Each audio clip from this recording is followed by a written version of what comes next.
نێرااو نیشتمانیانی بەڕێزی کوردستان میدیاکانە بەڕێزەکان من لە ماوەی ڕابردوودا ئەم مەترسیەی ئێستەی کە لە ڕۆژانی ئایندا بەڕێ و ئێستش دەستی پێ کردووە کە پەیوەندی بە گرانتربوونی نرخی بەنزین و گازوایل و نەوتی سپی و LPG غازەوە هەیە چەندین جار بەیاداشت بە لێکۆڵینەوە بە ڕاپۆرت داومەتە ئەنجومەنی وەزیران بەڵام بەداخەوە تا ئێستا کاری پێ نەکراوە بە قسەمان نەکراوە ئێستا ئەمەی لێرە خەینە ڕوو بە شاهیدی ئێوە و خەڵکی کوردستان ئەگەر لە ماوەی ئەم دوو هەفتە ئەم پلانە جێبەجێ نەکرێت کە هیچ کولفەیەکی دارایش لەسەر حکومەت ناکەوێ نرخی بەنزین و گازوایل و نەوتی سپی و غاز بە شێوەیەکی زۆر بەرچاو گرانە بێت لە سەدا هەفتای بەنزینی کوردستان لە ئێرانەوە دێت ئێستا ئێران بەهۆی ئەو دۆخە تایبەتەی کێتی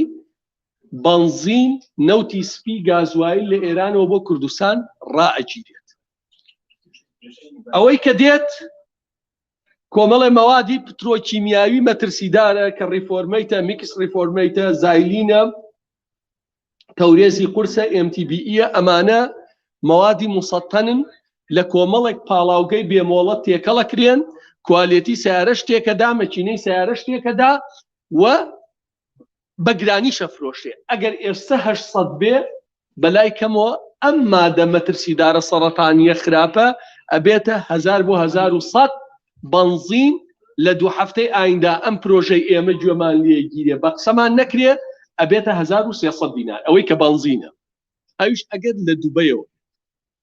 ئەمە بۆ گازوایل ڕاستە بۆ غاز ڕاست بەڕێزان لە ماوەی ڕابردووە بینیتان LPG غاز زۆر گران بوو ئێستا گرانتر بووە تەنێ غاز ئەگەر دەستت کەوێ لە کاتێکە غاز لە دەرەوە نایەت قادرکەرەمە لە 650,000ەوە بۆ بە ملیۆن و 100 ڕاستە ئێستا هۆکارەکەی ئەوەیە ئینتاجی دانا غاز لە 1020 تەنەوە کەمی کردووە بۆ 520 تەن واتە نیوەی کەمی کردووە بەڵام ماتا 26 مانگە پێویستە حکومەتی هەرێمی کوردستان بۆ غازەکە کۆنتڕۆڵی معمەلەکانی غازکە چونکە معمەلەکانی غاز بەشێکی ئەو حسەی وەریانەگرت بە بازرگانی بە گرانیان فرۆشتەوە ئەوە کەیتریشی کە غازی بەنزی خانە و چییە سعری بازرگانیەکە مەحدود کرێ چی بکەین بۆ ئەوەی ئەمە ڕوونەدا من ئەمە لێرە ڕەنگە زۆر کەس لە خەڵکی کوردستان ئێستا ڕۆژانە متابعەکەن بڵێن نەوت بۆتە 83 دۆلار لە بەرمیلێ نەوت ئێستا کە من لەگەڵ ئێوە گفتوگۆکەم سافی 30 دۆلار ئەمێنێتەوە بۆ حکومەتی هەرێم خەزێنە زۆر خراپە بە 11 دۆلار کەمترە فرۆشێ لە 150 بۆ مەسروفە ڕوا سافی 42 ئەمێنێتەوە 30 دۆلار ئەمێنێتەوە ئەگەر هەر ئەم نەوتە خاوە ئێمە نەبووە لە دنیا لە هیچ شوێنێکی دنیا نییە نەوتی خاوتە بێ پاڵاوگەت هەبێ نەوت نەپاڵێوی بچی لە دووترین شوێنی دنیاوە بەنزین بێنی کولفەی نەقڵەکەوێتە سەرت گومرگەکەوێتە سەرت قازانجی بازرگانەکەوێتە سەرت قازانجی پاڵاوگەیەکەوێت چین نەتیجەکەی ئەمەیە ئێستا پاڵاوگەی بازیان قەیوان ڕۆژانە توانای 35 بۆ 40,000 بەرمیل نەوتی هەیە بۆ عێراق پاڵێوێ واتە عێراق نەوتە خاوەکەیە داتێ ئەم ئەی پاڵێوێ منتوجەکەیە داتەوە عێراق واتە هەموو منتوجەکەی حکومەتی هەرێمی کوردستان خۆی ئامادە نیە نەوتی خاودات پاڵاوگەی کار بەتەنیا ئەتوانێت لە 180 بۆ 85 پێداویستی کوردستان دابین کا توانای پاڵاوتنی 175,000 بەرمیلی هەیە 25,000 بەرمیلی بۆ حکومەتی هەرێمی شەکە لەگەڵ پاڵاوگەی لاناسە ئەگەر ئێستا حکومەتی هەرێمی کوردستان خۆی نەوت بپاڵێوێ من دڵنیاتانەکەمەوە بەنزین بە کوالێتیەکی باش نەک ئەو مادە مەترسیدارەی لە هەمووی مادەی کیمیاوی مەترسیدارە بەڕێزان دڵنیا بن سیارە تێکەدا نسبەی سەرەتان کە ئێستا لە ڕۆژێکە 20 کەس تووشە بێت دڵنیا بن ماوەیەکتر بە ئەندازەیەکی مەترسیدار زیاد دەکا مۆلیدەکان خراپترین گازوایل بەکارێن ئێستا فەحسی گازوایلی هەرچی مۆلیدەیە لە کۆڵانەکانە ڕاگیراوە لەبەرەوەی گازوایلەکان هیچی لەژێر فەحسا دەرناچێت تۆ دێی بەنزینەکە ئەفرۆشی تۆ بە پارە بە نرخێکی گونجاو بە خەڵک لە ناوخۆ لە دەرەوە نایەنی بەس کولپەی نەقڵ بگەڕێتەوە گومرگ بگەڕێتەوە قازانجی پاڵاوگەکانی دەرەوە بگەڕێتەوە بۆ هەرێم بەسە بۆی نرخی بەنزین دابەزێت گازوایلێکی باش بۆ مۆلیدەکان و نەوتی سپی بۆ ماڵان دابینێتە ئەتوانێت نەوتە ڕەشەکەش بفرۆشە و بنێرێتە دەر ئەبێ حکومەتی هەرێمی کوردستان هیچ حەلێکی نییە جگە لەوەی ئەمە چ منطقێ لەوایە لە هەرێمی کوردستانەوە بۆ نمونە نەوتی خاو بڕاتە تورکیا یا دوبەی یا کوێ لەوێ بیپاڵێوێ نەوتەکەی خۆت قازانجی پاڵاوگەکە لێ وەرگێ قازانجی بازرگانەکە لێ وەرگێ قازانجی گومرگەکە لێ وەرگێ قازانجی نەقلەکە لێ وەرگێ بین تۆ لێرەوە بیخەیتەکە پاڵاوگەکانی خۆش ئیش نەکە بیانوویەکەیە گوایە نەوتەکە هەمووی پێشوەخت فرۆشراوە ئەمە بیانوویەکی منطقی نییە بیانوویەکی ڕاست نییە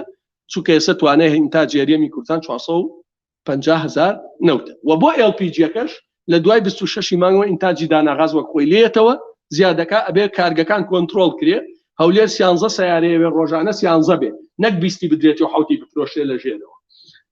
و سلێمانی چەندێکە حسەی مەعمەلەکان وەکو خۆی ئەوەی تریشی ئەمێنێتەوە لە ژێر کۆنتترۆڵا بێ بۆ بەنزیخانە و بۆ ئەوە چکەشت خەڵکێکی زۆر سارەی کردووە بە غاز لە پڕ غاز گران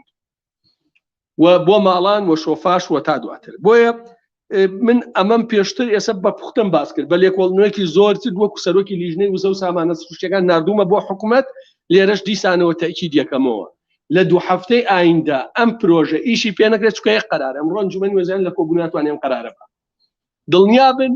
ئەو نەوتە سپیش کە ئەڵێن ئێستا نەوتی سپیش گرانەوێ بۆ ئەوەی ئێران و ئەگەر خۆیان تەنیا اعتیمادکەن بەسەر بەغا ئەو بڕەت دەست ناکەوێ هەموو ماڵێ نرخێک بەرمیل لێ نەوت وەرگێ بە نرخێکی کەم مەبەستم بۆ ئەمەتان پێ بگێنم و من هەموو کارێکی پەرلەمانیشم لەسەر کردووە بەڵام پێم وا بوو دروستکردنی ڕای گشتیش بۆ ئەمە لۆی خەڵک بزانێ گرنگ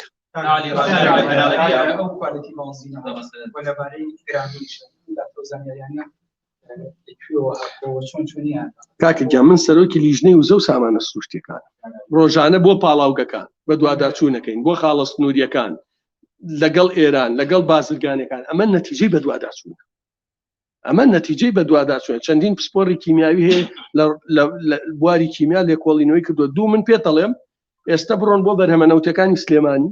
بڵێن ئایا گازوایلی مۆلیدەی کۆڵانەکان تێکرێ هیچی فەحسەکرێ نەخێر ئەو دووکە لە ڕەشە کە لە مۆلیدەی کۆڵانەکانایە ئەوە ژەهرە ئەکرێ بە قورگی خەڵکا بۆی تووشی سەرەتا لەمای ڕاوەداوە بینیمان گرانبووی بەنزین ناڕەزای هاوڵاتیانی تێکۆڵانی هەموو چی کێشەکان بۆ مای هەفتەیە دوان نرخەکە کەمێک دابەزی سەر دیسان وای لات کاتە ویسە چی کرێدەکە ئەم نرخە هەر ڕۆژە بە ئوستاز کاکە ئێمە وەکو پەرلەمان من جوودی خۆم کردووە ئەبێ حکوومەت تێبگا هیچ حلێکت نییە وڵات نییە لە دنیا باوەڕی بە پیشەساسی نەوت و پترۆکیمیاوی نەبێ لە کاتێکا پاڵاوگەت هەیە من لە ئێوە پرسم معقولە پاڵاوگەیەک بای 2.5 ملیار زیاتر بێت دۆلار بەڵام ئیشی پێ نەکرێت بڕۆی لە ئێرانەوە لە شوێنی زۆر خراپەوە مەوادی پترۆکیمیاوی بێنی بکەی بە قورگی خەڵکەکەی خۆتا پاڵاوگەی کار بای 2.5 ملیار زیات باو خاتون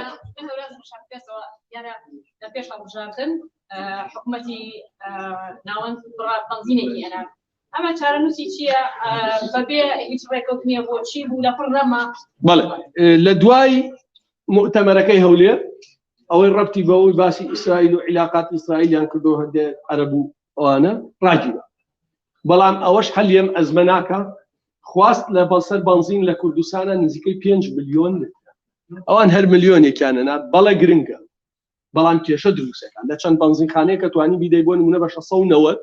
هەمووی ڕووەکاتە ئەوێ بەنزینخانەکانی تر 1100 بێنە هەل ئەمە نییە مەسەن ملیۆنێکت هەیە ئێستا ملیۆنێکی کارتەیە 2 ملیۆن بە پاڵاوگەی کار و قەیوان 3 ملیۆنەکەی تر دابینکە لە ڕووی مادیشەوە من بەرپرسم لەم قسە هیچ کولفێ ناکەوێت لەسەر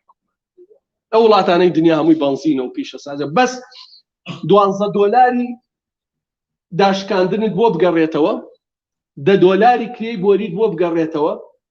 کە تۆ لە ناوخواردنەوە تەپاڵەوی 10 دۆلار نادەیتە کرێی بۆری 12 دۆلار داشکانت نییە بۆ نەوتی برێند ئەمە بەسە بۆ ئەوەی کە بتوانی ئەم منتوجانە هەمووی بفرۆشتەوە چکە نەوتی خاوکەی پاڵەوی هەمووی ئەبێتە منتوج هەموو منتوجەکانیش بەپار یعنی بڵێ بەشێکی پڕێت مليون لتر ولا بغداد لها هو يبدو كان هرنا معه هسه بداوجنا كنا له هولير لا الاستيماني با حوصوسي با له هولير باو الاستيماني ما بس له هولير باو لا استيماني شر بنزيني كلا بغداد طلعن دور لقى هي كمان انا وجه على طاوله شباب دوم انا وياك طلعن جاني كثير بنايه وياخذ عقد نبوه لا نبوه عقد نبوه هيك عقد نبوه قرار عقد ويل بين طرفينا بكري عقد نبووە قرارێک بووە قراری حکوومەتی عێراق بووە هیچ کام لەمانە حل نییە حل لە ناوخوایە لە پیشەسازی نەوتی ناوخوایە ئەگەر نا ئەوانە هەموو شتی کاتین لە لەحزەیەکە عێراقی گرێتەوە بۆیە حکوومەتی عێراقی سە پێی بڵێ لە کاکە نەوتی خاوتێ پاڵاوگەت هەیە بڕۆ نەوتی خاو بپاڵێەوە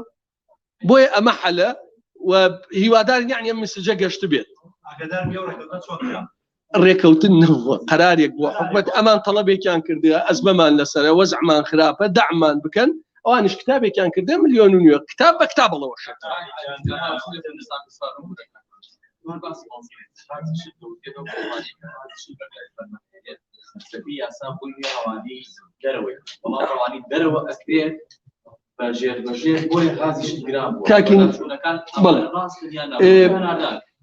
باوردەکاری غازی شتان بۆ باسکە طبعا بەپێی ئەو عەقدەی کە من پێم وایە خراپترین عەقدە لە مێژووە حکوومەتی هەرێمی کوردستانی $1 لە داهاتی غازا دەستان $1 ئێستا غازی کارەبا ئەوە هیچ شتێکترمان هەیە پێ وجێ کۆندەنسەیت ئەوە داناغازێک دۆشێ داناغاز هەموو ڕۆژێ 1600 طن غازی شلیە بۆ جگە لەم چەند ڕۆژەوتم کەمە کاتە بۆی سیانەوە بە $310 فرۆشتێتی بە کۆمپانیا پەنی ئەم کۆمپانیا لە سا بەپێی عەقدەکە لەگەڵ حکوومەتە هەیەتی لە سا 60 ئەداتەوە بە حکوومەت بە مەدعوم ئەوەی تقریبا بە 590,000 دینار بە نەقڵەوەوانەوە واتە لەمە قازانچی کێوتۆ ناکە لە سا 60 بۆ خۆی بە بازرگانی بفرۆشێ هەتا حکوومەت خۆی ڕێگەی پێداوە بە بازرگانی بفرۆشێ ئێستا لە ناوخوا ئەوەنە تەڵەبی لەسەرە پێویست نییە بیبێ بۆ دەرەوە ئێستا بڕۆ لە بازارە غازی بازرگانی دە 5 ملیۆن دینار زیاترەکە نەماوە حەلەکە ئەوەیە ئەمە کۆنترۆڵ بکرێت ئەم لە سا 60 معمەلەکان نێڵی لێچوونی هەبێت وە خۆی بچێتە معمەلەکان لە سەدا چلەکەی تری بازرگانی سعرەکەی دیار کرێ نسبەی ڕبحی بۆ دیاری کرێ بەراورد بەو پارەی کە داوێتی بە داناغاز بەراورد بەو پێشەکەی کە داوێتی چکە پێم وایە پێشەکی نزیکەی 25 ملیۆن دلار دراوەتە کە داناغاز بۆ ماتە دراسە بکرێت نەک حکوومەت دەسی لێ بەردا من ئەتوانم پێ بڵێم دەسی لێ بەردراوە غاز دەسی لێ بەردراوە نەوت دەسی لێ بەردراوە پشتترین دەسی لە کاتێکە ئەمە ئیشەکە هەموو ڕۆژێک پەیوەندی بە هەمومانەوە هەموو ڕۆژێ غازەکرین بەڵزی نەکرین دوو کەڵەکەش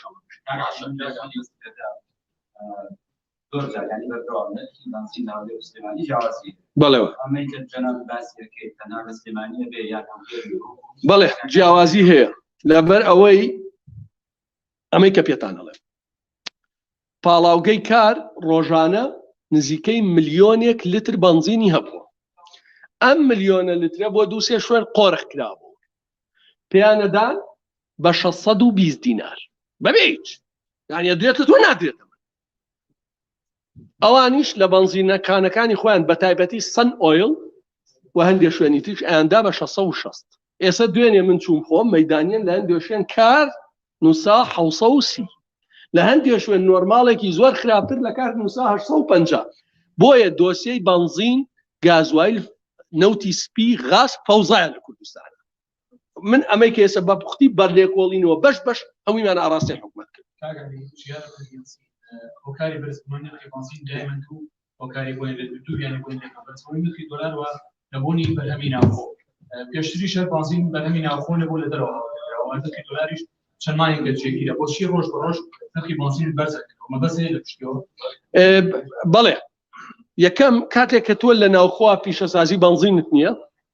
اعتماد دەکەیتە سەر دەرەوە ڕەبتە بێ بە نرخی نەوتی عالەمیەوە ڕەبتە بێ بەو ڕەگومرگەی کە وەرەگیرێ ئەو مەوادە پترۆکیمیاویاتانەی کە باسم کرد زۆر خراپ شەوانە سەرباری ئەوەش لە خاڵە سنووریەکان هەموو تەنێک $100 لێوەرەگیر ئەمانە هەمووی ئەبێ بە کولفێ و لە نەتیجە گرانە بێت پێم وایە میسجەکە گەی من سوپاسی ماندووبوونی جەنابتانە